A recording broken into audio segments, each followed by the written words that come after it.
नारी शक्ती वंदन घटना दुरुस्ती विधेयकानिमित्त देशभरात वातावरण निर्मिती। राजधानी दिल्लीमध्ये चौकाचौकात फुलांच्या सजावटीसह सेल्फी पॉइंट्सची उभारणी। यवतमाळमध्ये नारी शक्ती वंदन घटना दुरुस्ती विधेयकाच्या समर्थनार्थ पदयात्रा। विविध संस्था आणि संघटनांचा समावेश। नगराध्यक्ष प्रियदर्शनी उईके यांच्या पुढाकारात मोठ्या संख्येने महिला सहभागी।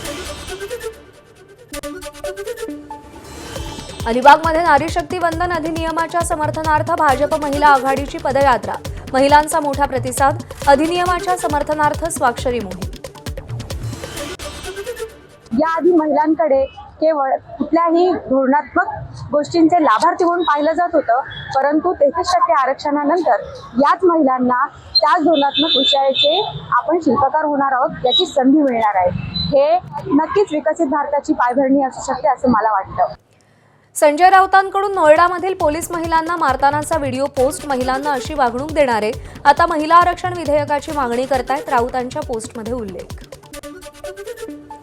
नारी शक्ती विधेयकाला नाही तर मोदींच्या मनमानीला विरोध। खासदार संजय राऊतांचं टीकास्त्र। 5 राज्यात निवडणुका असताना विधेयक आणण्याची गरज नसल्याचाही हल्लाबोल। तर विधेयक सहज मंजूर होईल या भ्रमात राहू नका, राऊतांची प्रतिक्रिया। 5 राज्यात निवडणुका असताना हे बिल त्याने आणायची गरज नव्हती। अशा वेळेला हे बिल सहज मंजूर होईल या भ्रमात कोणी राहू नये। बिल आधीच मंजूर झालेलं आहे, सगळ्यांनी मंजूर केलेलं आहे, पण या निमित्तानं या बिलाचा आड भारतीय जनता पक्ष, मोदी वगैरे लोक जी मनमानी करतायत मतदारसंघ पुनर्रचनेच्या बाबतीत, त्याला आमचा विरोध आहे। लोकसभेत सरकारकडून आजपासून सुरू होणाऱ्या विशेष अधिवेशनात मतदारसंघ पुनर्रचना विधेयकही मांडलं जाणार।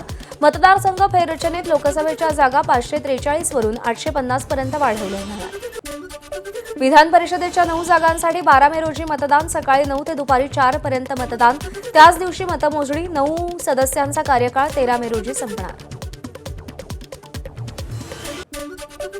विधान परिषदेच्या निवृत्त होणाऱ्या सदस्यांमध्ये सर्वाधिक भाजपचे 4 संजय केनेकर, नीलम गोरे, उद्धव ठाकरे, संदीप जोशी, अमोल मिटकरी, रणजितसिंग मोहिते पाटील, राजेश राठोड, शशिकांत शिंदे आणि दादाराव केचे यांचा समावेश। विधान परिषदेच्या 9 जागांमध्ये भाजपच्या वाट्याला 5, शिवसेनेच्या वाट्याला 2, राष्ट्रवादीला 1 आणि महाविकास आघाडीला 1 जागा, तर राष्ट्रवादीकडे अतिरिक्त 13 मतं।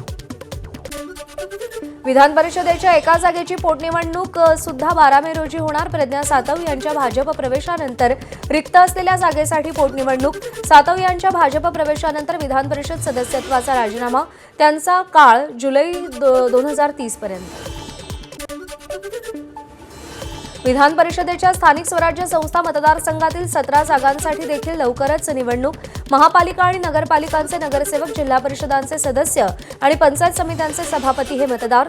या निवडणुकाच न झाल्यामुळे 2.5 वर्षांपासून आमदारकीच्या जागा रिक्त।